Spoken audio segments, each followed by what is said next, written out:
Hello, ladies and gentlemen, and welcome back to the Geek First podcast. I have no fucking episode it is. I might, if I can pull up my notes quickly. I think it's 348. That's what it is today. Yeah. I am the Clown Prince of Podcasts, Trust Nail. Adam Hartcaster, Dylan Moss. Friendly neighborhood caster, Kirklin Patzer. We have lots of great stuff popping up this week you're going to want to check out. And in the next few weeks, because Patreon, that's where you want to go. We're going to be talking lots of news today. We got Captain Marvel 2 and Avengers news. That might be a lead-in. PS5 controller was actually revealed. We can talk about that. And we got some Spider-Man 2 potential rumors. Daredevil. We got lots of good stuff talking about today.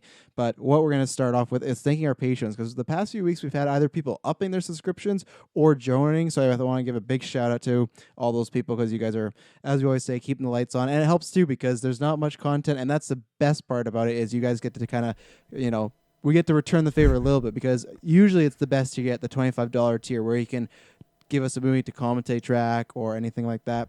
So the next few months, kind of our next two retros is, we're going to be doing random retros as always with Patreon subscribers, but if not, we're planning retros. So the first one we're doing is just ones we've picked and ones we want to do. Is we're going to be doing the F4, we're doing Fantastic Four, we're doing all four of them. So we're doing the two Chris Evans ones, the Fanforstic, and then we're going to do the one from the early 90s, the unreleased one that never came to theaters. It's on YouTube, so that's going to be very exciting. And with Garrett, we are going to be we're going to be reviewing the entire Batman Arkham series, not the Origins. As of right now, we're going to do Asylum, City, and Night. But obviously, because those are video games, they take a bit longer, and some of these guys haven't even played. This is going to be their first time playing it. So that's going to be dropping sometime in May. That's the plan. So we're going to get a month and a half to play the first one. Then once we finish that, we'll be on to the next one. And so look out for those. We got some good stuff. And then later on this week, we're going to be dropping, got to thank Takiri Sanchez, because he recommended Dragon Ball Super Broly. And I think I'm very excited. I know Kirklin's very excited. I bet Dylan's very excited. We have lots of great stuff popping up this week you're going to want to check out. And in the next few weeks, because Patreon, that's where you want to go. We're going to be talking lots of news today. We got Captain Marvel 2 and Avengers news. That might be a lead-in. PS5 controller was actually revealed. We can talk about that. And we got some Spider-Man 2 potential rumors. Daredevil. We got lots of good stuff talking about today. But what we're going to start off with is thanking our patrons, because the past few weeks we've had either people upping their subscriptions or joining. So I want to give a big shout-out to all those people, because you guys are, as we always say, keeping the lights on. And it helps, too, because there's not much content, and that's the best part about it, is you guys get to kind of, we get to return the favor a little bit, because usually it's the best you get, the $25 tier, where you can give us a movie to commentate track or anything like that. Today, I've been thrown off. What's happening? You can recommend any movie of your choice for Patreon at the $1 tier, $25 tier, $5 tier. That's what happens when you get technical difficulties, folks. There's stuff going on. I get rambled. But so the next few weeks, I was really thrown off because I didn't know what was going on there. Taylor's apparently clicking some grenades. I don't know. So what you can do is go to Patreon, and you can recommend any movie for us to commentate, or I have you no can do idea something like this. What Garrett did, he's suggested a video game. So what we're going to be doing, because he upped his tier to the $5, we thank you very much, Garrett. We really appreciate that. So the next few months, kind of our next two retros is, we're going to be doing random retros as always with Patreon subscribers, but if not, we're planning retros. So the first one we're doing is just ones we've picked and ones we want to do. Is we're going to be doing the F4, we're doing Fantastic Four, we're doing all four of them. So we're doing the two Chris Evans ones, the Fanforstic, and then we're going to do the one from the early 90s, the unreleased one that never came to theaters. It's on YouTube, so that's going to be very exciting. And with Garrett, we are going to be we're going to be reviewing the entire Batman Arkham series, not the Origins. As of right now, we're going to do Asylum, City, and Night. But obviously, because those are video games, they take a bit longer, and some of these guys haven't even played. This is going to be their first time playing it. So that's going to be dropping sometime in May. That's the plan. So we're going to get a month and a half to play the first one. Then once we finish that, we'll be on to the next one. And so look out for those. We got some good stuff. And then later on this week, we're going to be dropping, got to thank Takiri Sanchez, because he recommended Dragon Ball Super Broly. And I think I'm very excited. I know Kirklin's very excited. I bet Dylan's very excited. Yeah, so Taylor's not going to be joining us on the the Dragon Ball retro, but we will be doing that, the other three of us. But yeah, I just couldn't believe it. So from my perspective, what happened is, so Taylor, to let everyone know, we as he drops photos in the chat, we record usually news and a retro back to back, so we get done. We're always sitting around. So Taylor goes, "Okay, I made the news retro," and I was just sitting around, and I made the Dragon Ball one. So I'm like, "Oh, great!" And when he posts a picture, I look, and it's the Evolution one. And I was like, oh no, I hope he's joking. But then he drops that same picture, and I'm like, oh no, he totally watched the wrong one. So it is good that he dropped the picture though, because I there is an alternate universe where I would have loved that we start reviewing the movie, and he does like he's like there would be the first 15 minutes where he was talking about a different movie, but we probably wouldn't catch on. I can't believe this almost happened. So yeah, this one's not. I feel like Travis was very clear about like the name Yeah. of the movie. Like, what does it even mean if it has like? Well, I don't even know what you mean by it has 2018 vibes. Like, how would you read it as that? Like, it doesn't even make sense to me. Yeah, That's it's weird. Like hilarious. you'd say if I dropped like the 2010s maybe or 2000, but yeah, specifically 2018 bro vibe, So all right, so we first are going to be talking about Captain Marvel. So there's been some rumors on the C+ tier list and whatnot, but there's been kind of going for a while. So there's been multiple things said in this rumor. It's obviously Captain Marvel 2 is happening. That's happening as of right now, July 2020. I think 2 it is. Yeah, so it's the same year as Black Panther and Thor Love and Thunder, as always, because the stuff going on could be delayed. But they had announced this date with the rest of when they shuffled the whole slate, so they're at least somewhat confident this is the one. So the rumors are that it's going to be the next Civil War type movie where it's not going to be Avengers, but it's going to feature, and again, all grain of salt, but possibly feature a bunch of Marvel characters. It's also going to tie into what the next Avengers movie would be. And the third part of this rumor is that they're going to try and pull a Civil War Russo's thing where whoever directs Captain Marvel 2 would ideally direct the next Avengers. So, Kirklin, I'm going to throw it to you because, you're Mr. Captain Marvel. You're a big fan. What do you think about those three potential things? Who would you even want in this crossover? And, yeah, what do you think, if this is true, is this a good route to go? Yeah, so it is interesting because I'm not too sure like the cast of players that I have to choose from in my Civil War. Would it be like these new, I guess like the new phase characters? I think so, yeah, and I'm at least to a Civil War. I don't think at least it means they're fighting. I just think means something is like they're all Some together. sort of, Yeah, but like yeah, I sharing would the assume. screen. Yeah, I would assume that I think it's the kind of the newer people. I don't think anyone's coming back for that unless Doolittle 2 does really bad. But Yeah, so you don't think Guardians, eh? That was like the first cast I was thinking of. Because like you do get an ensemble of characters, so it's not like you're just adding one, right? You're getting a collection. I was gonna say I Could be would say Eternals no, or but something. Eternals. Yeah, I was gonna say I would say no, but it is like she is space based, right? So you never know who could Yeah. be popping up. Yeah, so like the other one, like I said, Guardians, and then the other one would be Thor, just because it's more like space type character. He can be like in, Yeah. I don't know, just it seems more likely to be paired up with a super galactic badass like Captain Marvel, and then Yeah. I guess like Eternals would be the other one. That one's just so interesting because I don't know if it would be all the Eternals or just like a select few of characters. Like we just haven't seen too much from them, right? So I don't know who to pick and choose from that roster. So, but overall, I'm pretty stoked on that. Honestly, I'm a huge fan of Civil War movie and just like pretty much all the ensemble movies since Avengers, like the original. I'm just down for a bunch of kick-ass superheroes on the screen at once. And I don't know. I think it'd be pretty awesome to have that in a Captain Marvel movie, just because I think she's so. Like, I mean, she had $1 billion movie, right? So clearly she's pretty popular, yeah. and I feel like she'd be a pretty good character to carry that movie and have like a ensemble movie under her banner. Yeah. Yeah, I think that it's funny, just like the trajectory that character has taken, because I don't think, like, if you look at Endgame, right, just a couple months after her movie, she's like barely in it, and she's like really important, obviously, but she's not really in the movie a whole lot. And I always have wondered, like, how well they thought her first movie would do, and I wonder if this is almost like a backup idea of it was really popular, people really like the character. People like Brie Larson. I mean, there's a lot of haters out there, but I think those are just the vocal minority. So maybe it's like, maybe they thought in hindsight, okay, maybe we can go ahead with her as kind of like the leading force in this next Yeah, team up. that's a good point.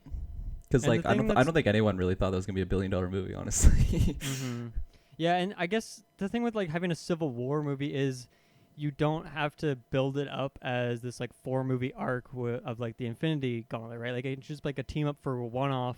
That way you can bring some characters in who might not be around the universe for a while, just in like the post Thanos world, and so you can bring some of them back. And then I don't know, I feel like the Eternals have to be part of that, because like how else do you integrate them into the rest of the MCU? Obviously their movie could do that, but I just feel like that would be, considering there's like 1 million characters in the Eternals, I feel like you wouldn't want their movie to be introducing them all, introducing that world, and then getting them into the rest of the MCU. I feel like you'd want just their introduction movie and then some movie to, a little hallway to get them back in with like the rest of the cast, and then who knows where they'd be after that. But yeah, I think that's a good route for Captain Marvel, and I think there's so much set up in the first movie in terms of where they go, like just obviously space-wise in terms of what like where they go in the galaxy, but even just like storylines, right? Like there's who knows what are the names of the Skrulls, right? Like what are they going to do with those guys? Yeah. There's so many routes they can take them, because we only saw a select few of them, but there's obviously different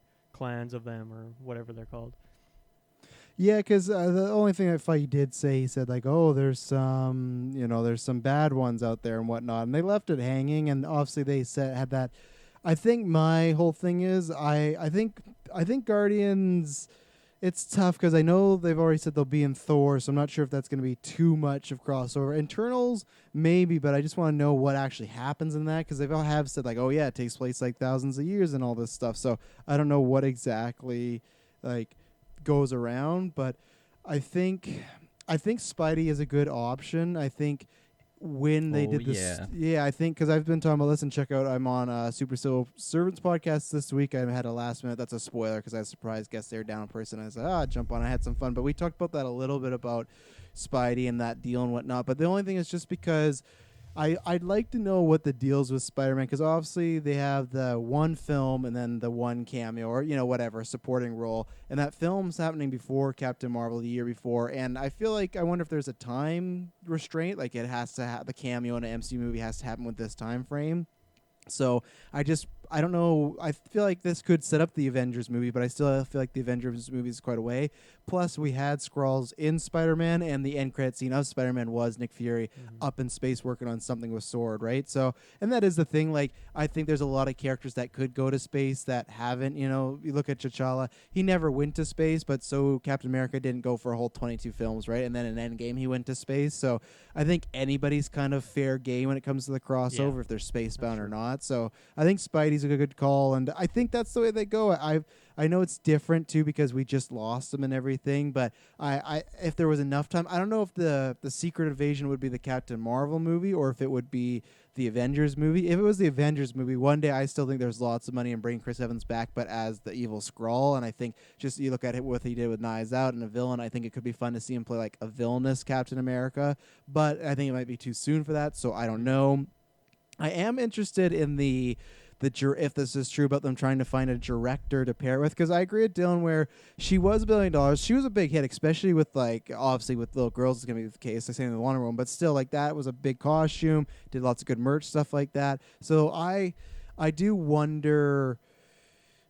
I wonder how much that character, like if the sequel doesn't have this big appeal, what would have happened next? Would it have been another big hit, or was it just also because it was the last film before Endgame, right? Because it was that lead, and it had that feeling of you have to see this before you see Endgame. So I think them switching directors does show that maybe they weren't the happiest with it. And hey, I'm somebody in the minority. I love that movie. I would have been fine with those directors coming back. I understand some people's problem with it, but I'm a big fan of it. I think I've liked it a bit less since I've rewatched it, but not anything like leaps and bounds. But I am interested to see who they do with the directing, because with the Russos, they had at least done Winter Soldier, right? So I would think that they'd want somebody that had still done one prior. Like they did Winter Soldier and then they did Civil War. So I think they're either going to reach back into their pocket and get somebody, or they're going to take a first-time risk of letting, because nobody's directed a crossover other than Joss Whedon, but that was the first one, right, with Avengers. I don't really count that. All the other crossover movies, like the big ones, have been people that did an MCU movie before.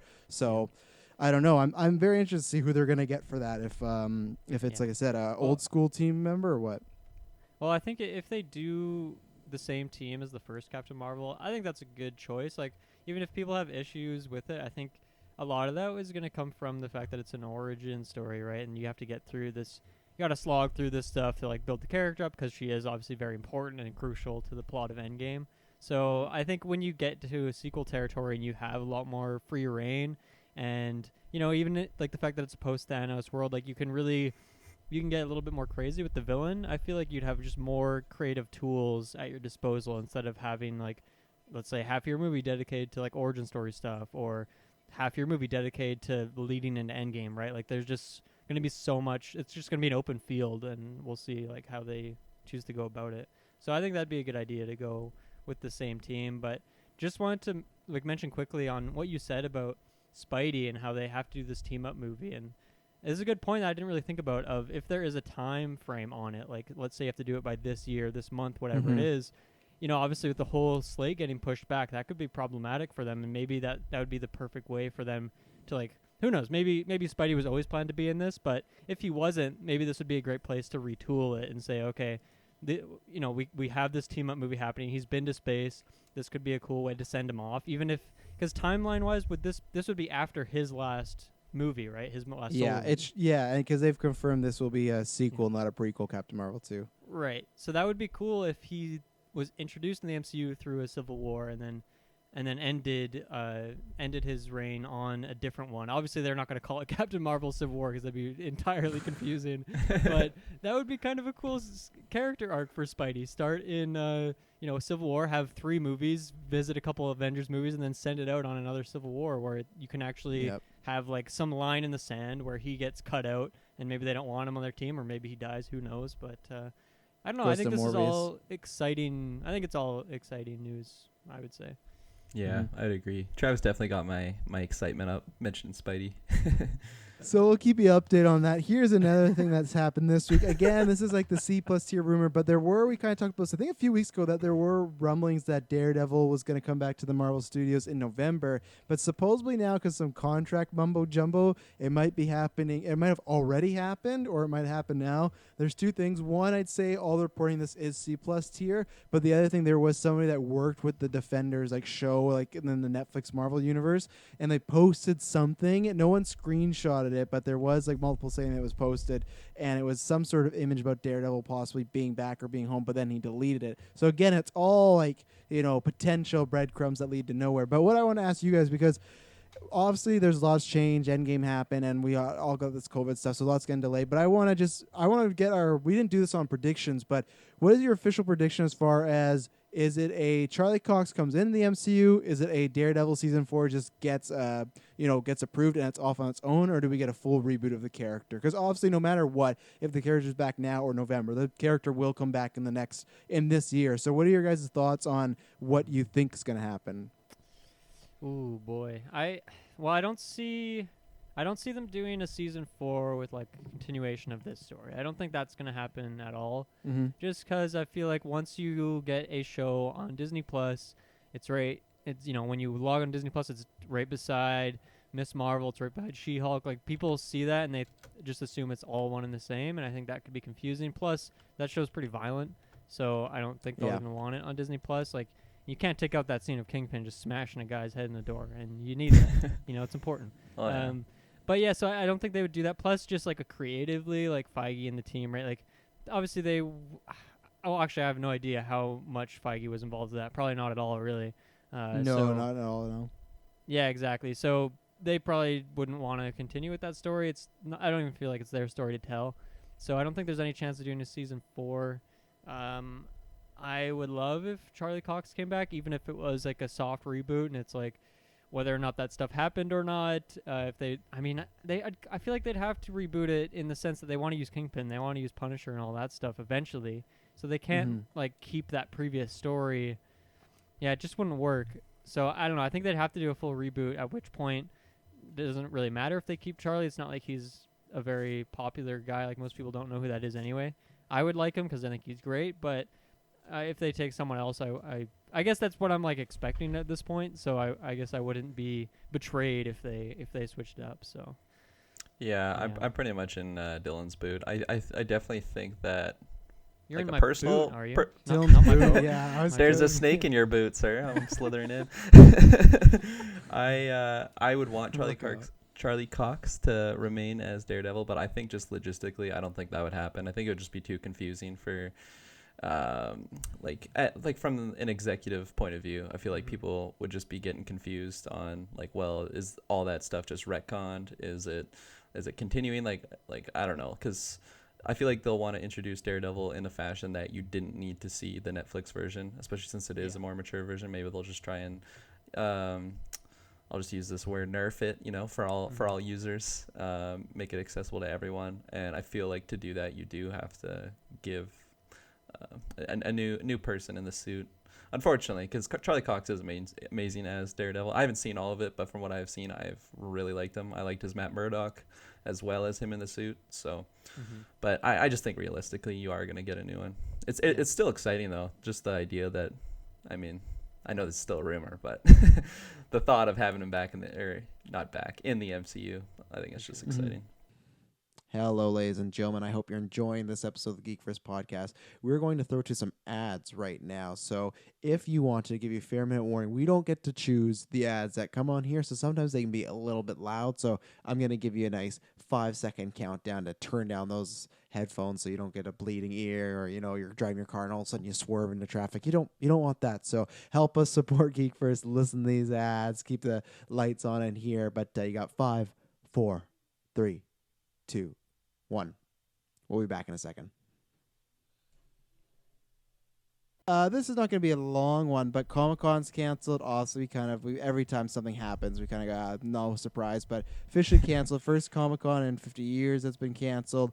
I just wanted to throw to you guys to ask, are we going to get any kind of, because we've heard about this, like some video game developers are doing something with IGN. South by Southwest got canceled. And that at the end of the month is going to do like anybody that wants to participate with the film festival, they're going to just put on Prime Video instead. So we've seen some kind of pivots. Do you think there's any developers that, especially, I guess the main one is like MCU, right? Are they going to do anything? Because they did a big slate last year. There's no D23 this year, so this would have been the only place. Are we going to get anything digital, or you think it's just kind of just maybe drop a trailer, drop a poster, but that's about it?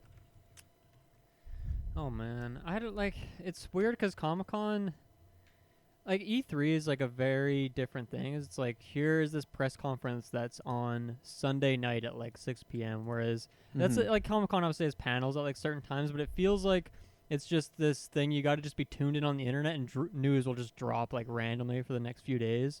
Like it feels less planned out in that sense, even though it obviously is, and these panels are at specific times. But I mean, even then, like I guess a lot of it kind of happens behind closed doors, just at the event anyway. So you have to wonder what's going to happen with those kind of things. That would, I don't know, maybe be like more press things. I don't know. I don't think I'm the one that can say. I'm not tuned in enough on Comic-Con. Obviously, we cover it, but I don't really know the inner workings of Comic-Con. I don't really know what like a fan going to Comic-Con is really like. So I don't know if I have too much to add on this one. It obviously sucks, but hey, if anyone thought that any like big events are still happening in the summer, then unfortunately you're dreaming at this point. It's just not going to happen. So yeah, I guess people are kind of throwing it out there. They kind of hope, like last year when Feige came out on stage and he like, this is what's happening next. This is what's happening next. Some people are kind of hoping they do like a Nintendo Direct, but Marvel style. If he comes and he talks about how excited he is for Eternals and here's your first trailer or something like that, right? Like that's what people are kind of hoping. I don't think it's going to happen, because I think the problem is with that is things have been delayed. Hopefully there's no more delays, but they're also they're not on the same schedule anymore. So I don't think there's a rush to get anything out. Like same thing with Black Widow. It kind of sucks. Black Widow's Comic-Con was last year, where it had its big trailer drop and everything, where it's like, we've kind of already seen 2 trailers. They weren't planning on dropping a 3rd trailer. They're going to have to, because they're not just going to keep playing the old ones. They're going to make another trailer to get people, remind people. So I don't think it will happen, but that's what kind of people have their fingers crossed for, is that they do just a mini presentation of here's what the MCU is bringing. But I don't know. I don't know if I see it or not happening. Yeah, it's like the thing with video games is like they can make this transition and developers can work from home, but movies can't. So those things aren't just like being made anyway. So like, what's there to announce? Obviously, there is stuff they could throw out there, but I don't know. I wonder, like even something like the What If series. Like I wonder if they could transition that and make that like during these weird times, or if they need that in person interaction. I have no idea how that would work for a show like that, but hard to say. Yeah, I don't really have too much to say. yeah, I don't know. I don't usually pay attention to Comic-Con too much. It's usually just like the updates I get from you guys. So I don't know. I think people that are anticipating like a big drop from I don't know, like Marvel wise, I just feel like everything's kind of being pushed back right now. So unless it's something that was already like confirmed to be coming out, I don't think there's going to be any big announcements for the time being. It's just tough because can't really be working in the normal like a normal way that they would be. So I don't know. I just feel like everyone's plans for announcing things, working on things, all of that's just kind of being pushed back for now. It's kind of in a weird limbo stage. Yeah. Well, ladies and gentlemen, hopefully we'll see if they do something. We'll report on it. But like I said, I don't see it happening. So now, do you guys have any other movie or TV news? I don't think so. Not really. I rewatched Multiverse yesterday and watched the alternate universe edition. I don't think you have to watch it if you're. I don't know. What is it? Like I honestly had So- never heard of this until the chat yesterday. Yeah, so I have like the Blu-ray edition, and then like you can get like a director's commentary or whatever version. This one, it's not director's commentary, but it has like a couple extra scenes that they ended up cutting out. Some of them were like just like a comic version where it's like black and white, and then it's really just sketchy like animation, like as if it's just like the concept of like it. A storyboard, But some, essentially. yeah, exactly. But some of them were honestly like pretty animated to the fact like it looked janky and it wasn't refined like the comic aesthetic that the whole movie had, but it was like a pretty like well done scene, and I feel like maybe they just cut those out because of like runtime issues. Maybe they're just trying to shorten the movie a bit, because there's a couple scenes like after Miles is in like the spider cave, whatever you call it, Aunt May's shed. He kind of just gets sad and then like runs away. There's like a scene with him and Peter B. Parker kind of like having a heart to heart, and it seemed like it would I think it would have been fine in the regular movie, but again they were probably just trying to cut down on some runtime stuff, right? So there was scenes like that it looked like they were ready to go, but I don't know, just made the executive decision to cut them out. Some of them were just like fun things that were probably ideas that they were playing with, but ended up changing it, like having kind of padding in there.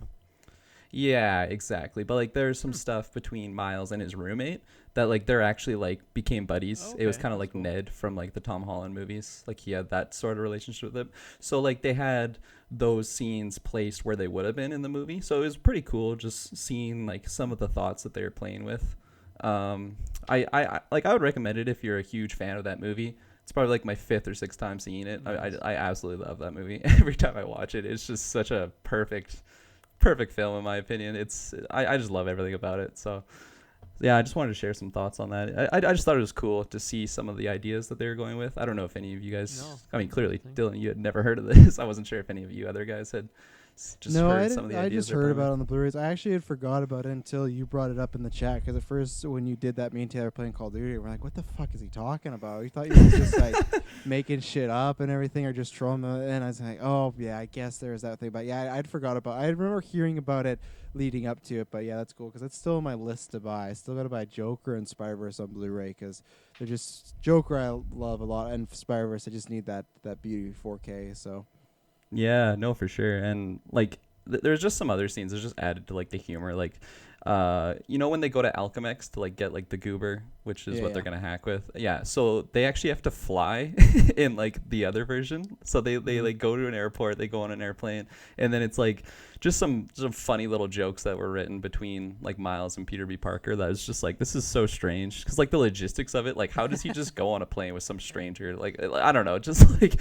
you can see why they would have cut stuff like that out. But then there's like a scene like Miles's dad and his uncle, they like meet up when he's looking for Miles, and then they kind of have a heart to heart before he dies, which doesn't happen in the original film. So there is some stuff in there that I think would have added to the film, but it just got cut because of runtime stuff. But I'm glad I checked it out. I probably won't watch it again, but I don't know. Well, talking about Spidey, we'll start there because we're talking about some video game news right now. I want to start with this one. Again, I'd say this is C+ tier, but it's just one of these things where it's one of Dylan's favorite. It's a Reddit thing, but this also guy has like some cred, or this account has some cred for some past scoops and everything. So I'm going to throw some stuff out at you. So supposedly the reveal's going to be this summer, and it's slated for holiday 2021. What do you think about that? The working date for the Spider-Man release, again, it's a rumor. I still feel like that is a healthy release date, kind of like a year afterwards, right? Because then, I don't know, I'm not expecting too many crazy games to be dropping with the PS5, at least in like the early stages. I'm one of those people that doesn't really like getting next gen right at release. I usually try and wait for at least a sale or a bundle. I was mentioning to Shay, man, I missed out on the PS4 Spider-Man. I so want that PS5 Spider-Man. I hope they do it. I hope it's sexy. I hope it looks good. And man, well, I even want it. even if it is that date, like maybe that's what they're planning for, but who knows if that's going to end up being the date that the game releases. Look at Last of Us, right? It's supposed to come out in like, when was it? October or November or something like that. Then it got pushed back to May, and then obviously got pushed again because of the circumstance. But like, yeah, even if it is planning for that date, the fact that Last of Us was so far off its mark, and that's on tech that they've been using for years and years, like who knows? Even if they are aiming for this date with Spider-Man, that's pretty much meaningless. Like right now, you know. Yeah, exactly. What I wanted to kick to next is, because Dylan was talking about this, a part of these rumors are for the landscape that, of course, it's going to be mostly New York, but the idea is to build upon that. So maybe some new kind of districts, stuff like that, maybe go a little outside New York. But maybe the theme of the game, which could have something to do with it being holidays, that it's going to be lots of snow. You got daytime, nighttime. They said there's 7 weather cycles, but snow is going to be a big factor, and they get even the factor in the mechanics and swinging and whatnot. So that could give a new spin on things. No pun intended. So I think that's great. I love any game that takes place in snow and rain and stuff like that, and I think that's just a smart, nice way to switch up the Spider-Man game, as far as like we talked about before. We did a preview a few months ago, and I think it was 2019, and just like, what do you do with it? I think that's a good idea, to just even throw a new coat of paint on it. So I'm all for that. I totally agree. Like I remember when I first saw the snow, I guess mechanics, animation, whatever you want to call it, in Red Dead 2, just like at a demo or trailer, whatever it was, and it was just like the most satisfying thing for me. Like, obviously where we are, we usually get like 3 or 4 months of just like tons of snow here, and so I've always had that appreciation. I always like snow levels or snow sequences of games, things like that. So I think that's really cool, because I think that could totally affect how the game is played, right? Like the traversal, as you mentioned, in terms of like sliding off things, or even just like obscuring where exactly you can swing from. I think that could be really, really interesting. It's a good way to like switch up the game. I guess my question would be, is that going to be like the whole game? Like obviously it would be weather, it would switch around, but is there always going to be snow on the ground? And then like what changes is how much it's snowing. I wonder how people would feel about that. I feel like people would want to be able to at least travel through like regular territory, or like how it was in PS4. But I guess you could always make the argument you could just go back and play that version of the game. Yeah, I have very similar feelings to you, Dylan, because I like the idea. I think it's really awesome. I feel like we haven't really experienced like a Spider-Man, or at least playing like Spider-Man in a snowy type environment, and like thinking about the factors that would come with that. Like, oh, you can't actually swing on that because you'll just, like your web will just slide right off because it's all ice, or you can't climb up that wall because it's just icy. Like whatever they do with the mechanics, just to add some sort of challenge.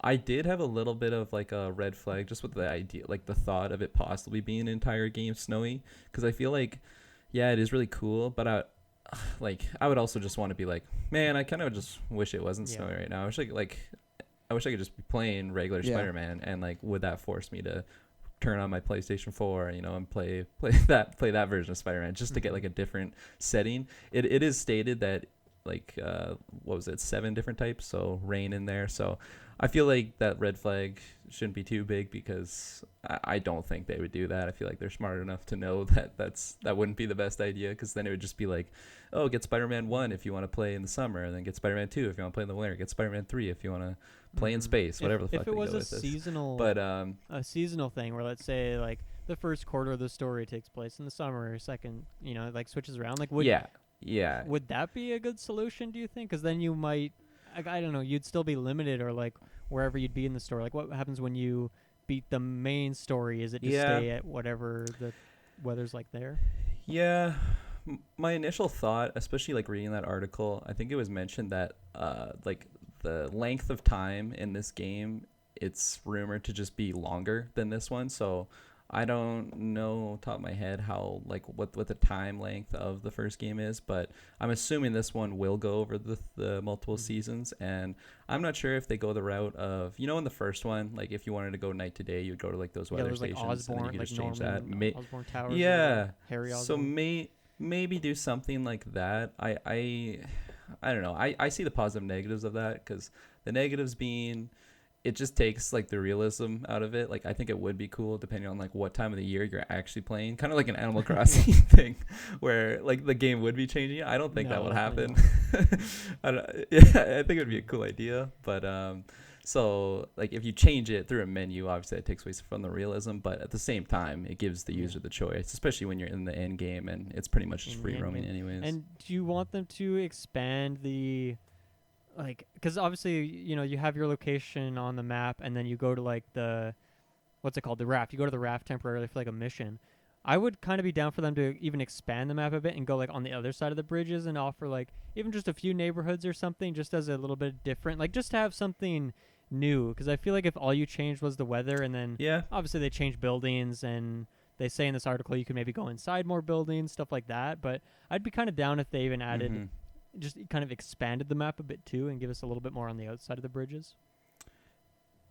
Yeah, no, I agree like 100%. I honestly, I should just put this in my prediction. I want there to be like some sort of mission that interacts with the Statue of Liberty. Yeah, I don't know 100%. why. I just want that so bad. I think that'd be so sick. It's such like a New York landmark, and I don't know. Even if you're just there for a mission and then you can never go back, I think that. Yeah, I wonder if they left that and then, out of the first game as like because they want that to be a cool new thing for the second game, or if they're just like, we don't really have any ideas for it, we'll just leave it for now. But I think they kind of have to, just because you're gonna want people to go to some new areas, and I'm sure you get a trophy that pops when you go to the very top of the torch in her hand, I'm sure. Oh yeah. Yeah, for sure. And then like just like mentioning like how they're gonna change the city, I think a smart idea of what they should do, again, I'm not a pro at this, so whatever they do is probably gonna be better what I can imagine, but just have like the skeleton of the first game, like like you have all your landmarks, because all that attention to detail you don't really have to touch upon, because you have like like the Wakandan embassy, you got Doctor Strange place, whatever the fuck that's called, I forget, but Sanctum yeah, thank you.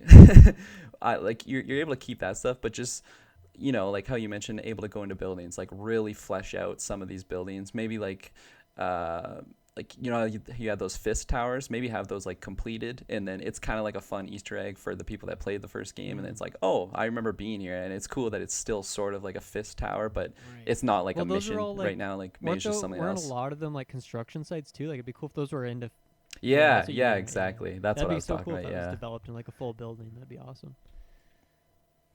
Yeah, for sure. And then obviously I'm sure they're gonna just have more attention to detail, maybe just more I don't know, like more traffic or something, because I just imagine they're just going to be ramping it up because they have more power to work with, right? Whereas if you had a shit ton of stuff going on in the first game, maybe your PlayStation would be laggy, maybe you're in the subway for like a few more minutes, right, waiting for the world to load. So I'm really excited with the potential. That idea blows my mind, because I already, when I played that game, was just shocked at how many NPCs there was walking around, how they had like that effect where every window you looked into was like there was a room in there. I think that was like some camera trickery, whatever it was. It looked great. So I can't wait to see like how that even develops further, because I think they already nailed that aspect, and I know it's just gonna get better. Yeah. What do you guys think of the like interiors? Like, because that's very adverse to what we're used to in terms of Spidey and traversal. Yeah, no, for sure. I don't know. Yeah, I think I welcome it. I'm excited. Hopefully they fix the boat people too. That'd be nice, because they're a little scary. But yeah, I'm kind of as far as like interiors, even like I didn't get touched upon when you're talking about just building the base out of some of the map. I'm happy with all that, but I'm not like I'm almost down just for another adventure in that New York. Obviously, it's not gonna be as exciting because you've been there before, but I'm more just about like, okay, what new powers, what's new story, new characters, stuff like that, and just the swinging. I like all those ideas. So, Yeah, I'm down for, if these are all true, I'm down for all those reports so far. So as far as like just the level design or world design stuff like that, nothing. I didn't see anything and go, oh, that might be, even with your guys' snow thing. I do understand that, but then at the same time, if I get Brawler the snow, I might just go, I'm gonna play the old game. Yes, it could maybe eventually destroy it. Maybe it is just kind of like I thought that with Batman too. When we do the Arkham Knight retro, when the Batmobile, it's great, but sometimes go, oh, there's a bit too much of it. So maybe there is a case, but we'll get into something story point later that I think there may be a time in the story where it's not always winter. I think there's something in the story that kind of, if it's true, points to that it might be over there a month, or and maybe the even whole with, story's a year, you know? just having rain as well, I think will be really interesting. And like that, where what excites me even more about those weather effects is because I'm really curious to see how this haptic feedback thing that we've been hearing about in this controller, which like makes it, the way they describe it is that it makes it feel like you can, like you're going through things, like when you're playing, like just the way the controller, I don't know if it's like vibrations or whatnot, but it makes it feels like if you're trudging through mud, it will feel like there's resistance, or if you're in a vehicle, it'll feel like you're driving a vehicle. And so I feel like a lot of people developing games for PS5 might not have the resources or the know-how to like use that tech and actually show off something with it. But I think Insomniac will, and I'm sure Sony will want to push them to try to mess with that stuff as well. And I can't wait to see how that game like feels as well, just going through those different weather effects. Yeah, that's a really good point, because honestly, like every time these new consoles come out, whatever like new gimmick they have, whether it's like the touchpad or something, like I feel like at least within like the first year or so of new games coming out, like they don't really incorporate it too much. Like maybe it's just another button, like, oh yeah, this is how you open your map now, or like, oh, swipe to like change your menu. But like when you get like an actual like Sony like making a game that incorporates the Sony product that they came out with, like I feel like they really emphasize that stuff, and they just do it in a really good way that other developers can like follow or just add on or make their own. So I'm that's a really good point, Dylan. I didn't really think about like the possibilities of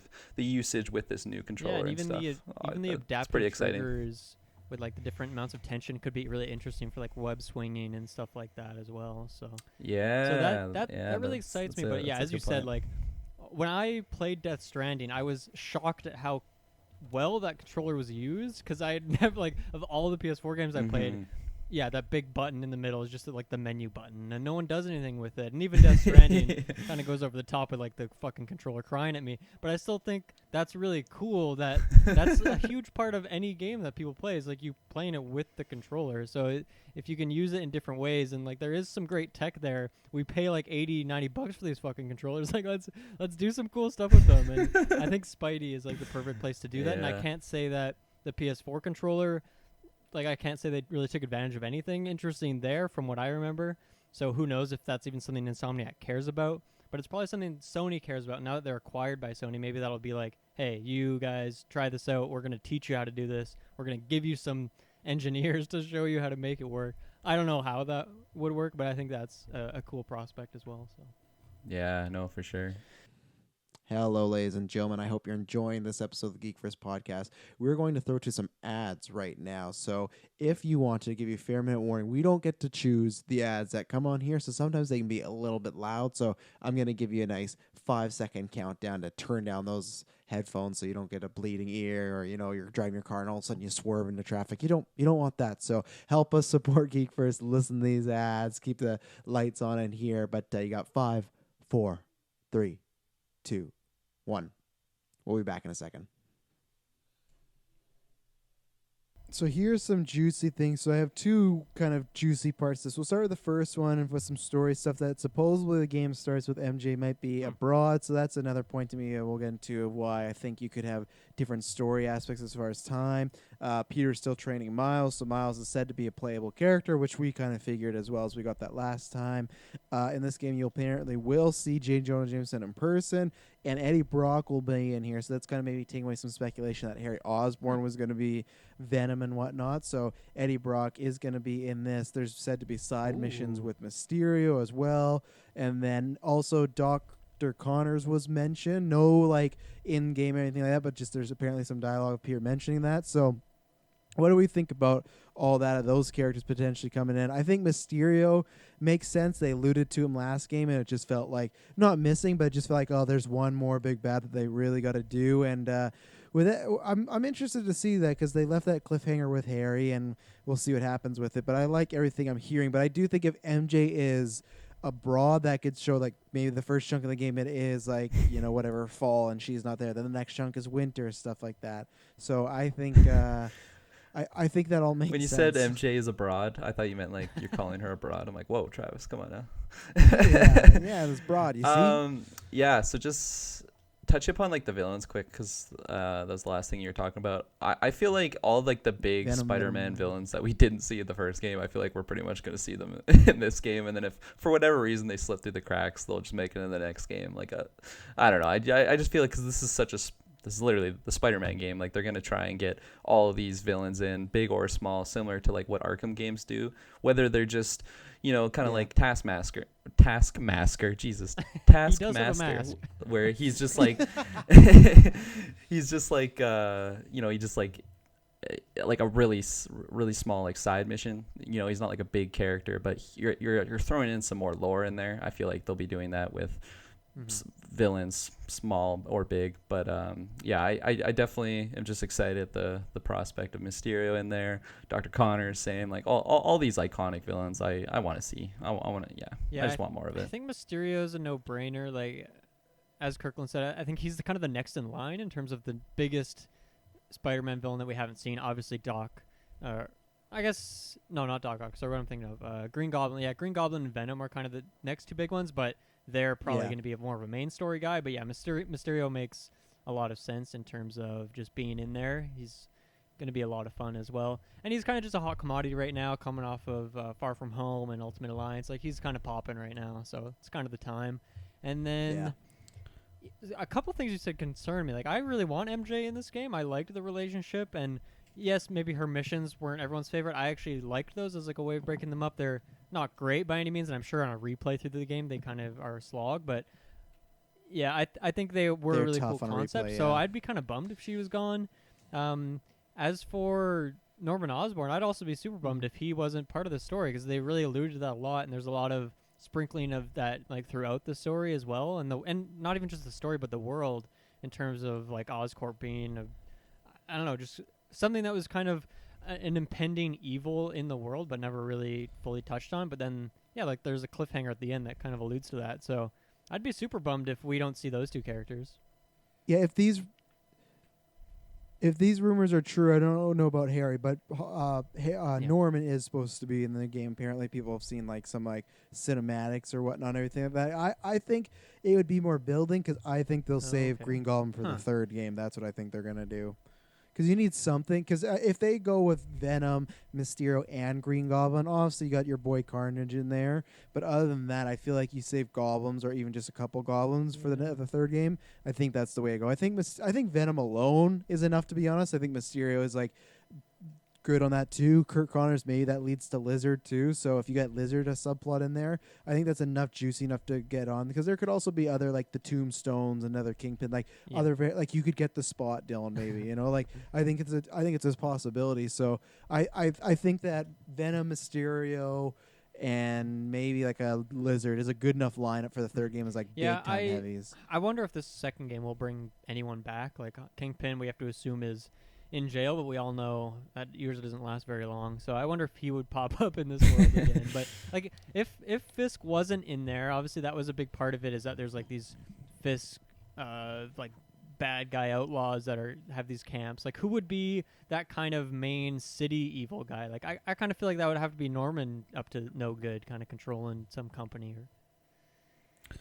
Yeah, it's interesting, because in the first game, right, like you had different sets of those little clans. Like you had the like the Mr. Negative like, dudes. He was a huge character in the first game, then and who was that character? Right? Like, I wonder if there's any other hidden villains that they're going to bring in and try to make a big deal of as well. Yeah, I don't know. I feel like they'll find a way to kind of just make like it honestly could be like any type of villain. Like it could be Kurt Connors with just like a bunch of lizard people. Like those are the goons that you're fighting, right? Like you're clearing out the sewers in some way, shape, or form. Yeah, like I don't know. I feel like they have a lot of possibilities. sorry, Travis. Yeah, and there's also I'm not sure if you remember Dylan from the animated series. There's this crime Yep. boss named Silvermane. He's obsessed with trying to get young, and he got turned into a baby. Yeah, and that of time. yeah. So there is some other like kind of crime. Yeah, the tablet of time. Yeah, exactly. Hopefully that's not this game. That would fucking roll Those in are my not the grave. best If it's like Spider-Man 2, the tablet of time, I would not be. No. So I think there's a few other like crime people they could select. I think Kirkland's right about like lizard people and stuff like that. But yeah, I think Norman and Silvermane, those are two crime bosses, and I think they could also with the crime because also it was DLC, but he could work in Black Right, Cat I a little haven't bit played for the some DLC side yet, missions so. and whatnot. So, yeah. Taylor, you got anything else? I know you wouldn't be. You're probably not going to be playing this. You might be watching this, but you got anything to add on those lists of characters sounding good to you, or if there's any Spider-Man villain or character you would like to see in the future? Oh that was God. coming.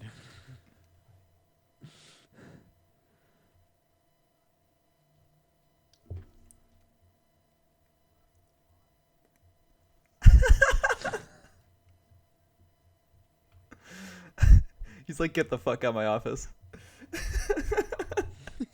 Yeah, you're fired. Go pack up your stuff and leave. Well, Taylor, so here's something with this report, and I'll throw to you first with it. It was very strange. So obviously, if you get Venom, we're going to get the black suit. There's a rumor that the black suit is going to be like a button you can turn on and off as a feature in the game. So it might have some enhanced stuff, but maybe like your lower health, something like that. But the rumors going around that you could see a bunch of suits grayed out. You could see Spider-Man's Sam Raimi's version.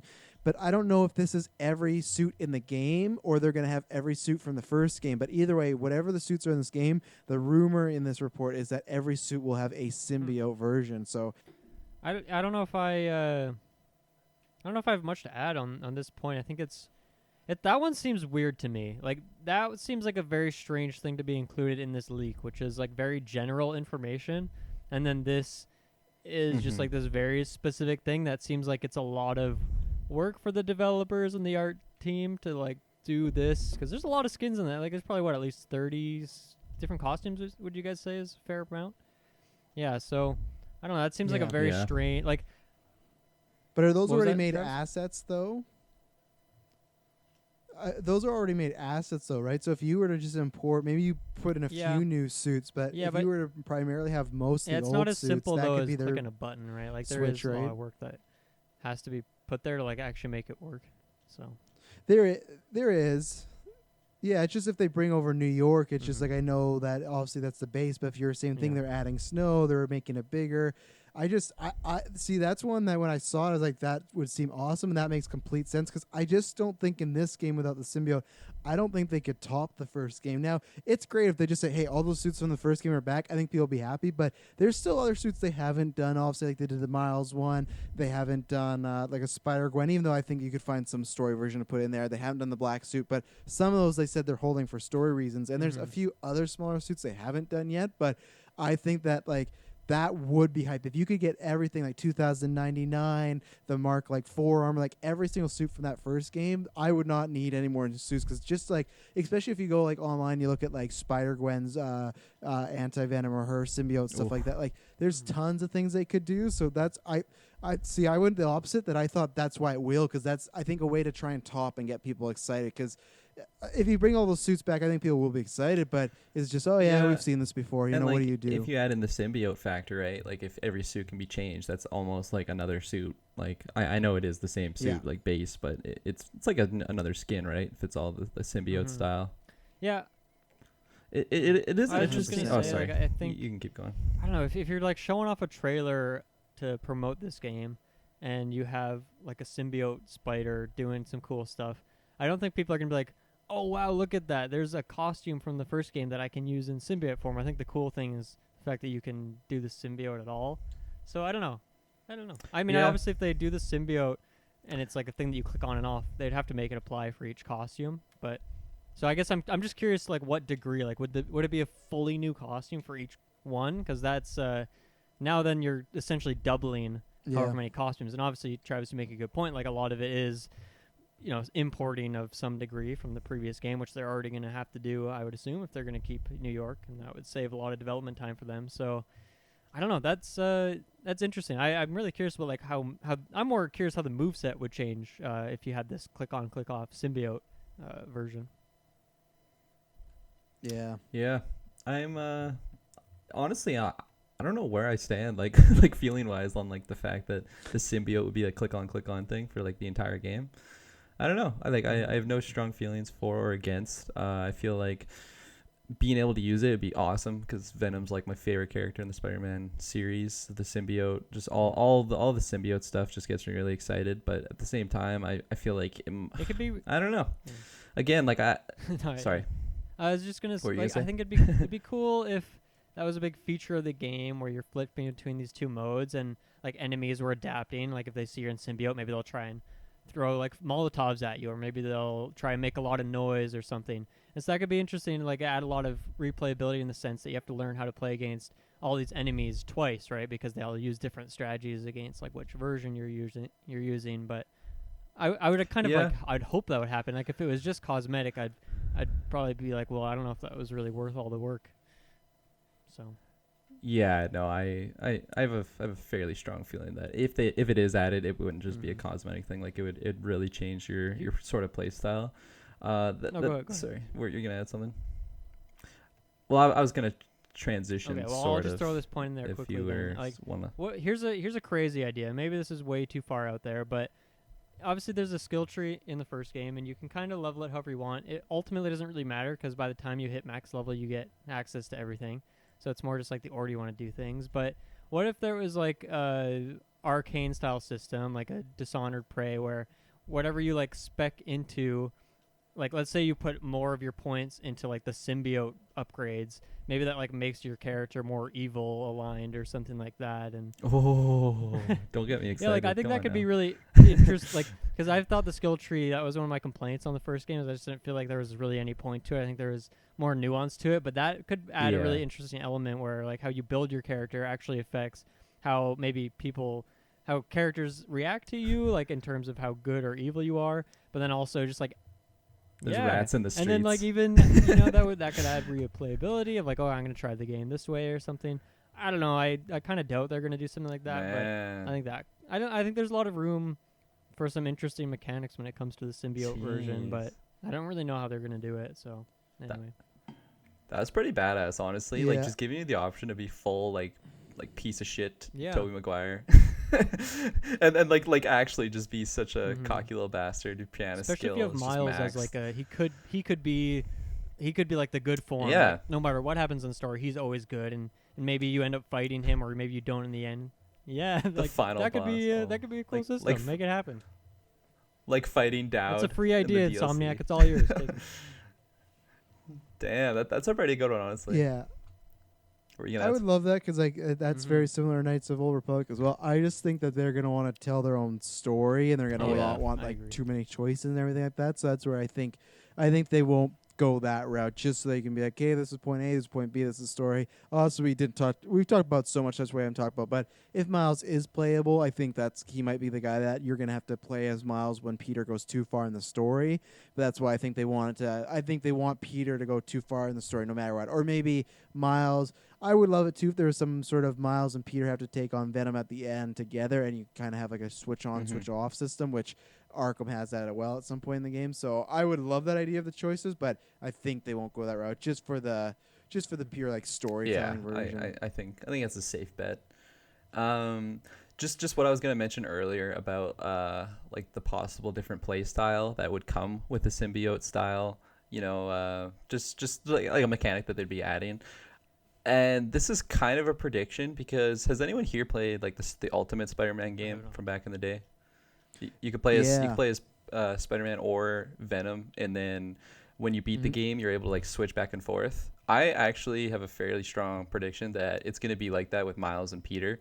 I feel like there's going to be certain, like what you just mentioned, Travis, like if you get too far as Peter, then it'll switch to Miles. And then like in certain missions, it'll switch back and forth. Like you're playing, okay, Miles, now it's to you. And then, and then he's off doing whatever, like in the same situation, just from different perspectives. And if that's the case, I feel like because Peter would have a symbiote, like that's his key mechanic. Maybe Miles would have like the invisibility, right? So then like his symbiote mechanic is he can go invisible, or he's got like the electric abilities, and that would be separate from like your gadgets. So you got like your web shooters, you got your just like the spider drone, like the other ones that is in your skill set, but then you also have like your just like personal mechanic. Whereas if it's Peter, it's the symbiote. If it's Miles, it's his invisibility or shock. Whatever, however they want to tackle that. I feel like that is I don't know. I feel like that's a possibility that could happen for sure. And the whole switching thing, I feel like that'll definitely happen. That's just my strong prediction. Yeah, like something like that, right? Because if you're gonna hop into the second game, and I think this leak said, well, obviously all of this is just grain of salt sort of thing, but like let's say it is just a few months after the first game, you're gonna have to expect that realistically that Miles is gonna be struggling. He's still gonna be learning how to do everything. Where I think that was really cool in Spider-Man PS4, how when you hopped into the game, like he has been Spider-Man for some time, so you can just get right into it and start doing stuff. But if you get to the point where you're playing a second game with a new character, and that character story-wise has to like learn how to do some of this basic stuff, I think that's a good way to do it, is to have like a very different move set where you're having the invisibility and electricity and stuff, where that would, change the move set pretty drastically. And so it kind of works as like a good tutorial way of like, here's an introduction for new players, but for old players who already know how to do everything, you have to learn this like new move set as well. So that is, I like that. Yeah, I like that. Yeah, for sure. Anything else on Spidey before we move on to no, that was some a good more discussion. PS5 stuff? No. Yeah, it was.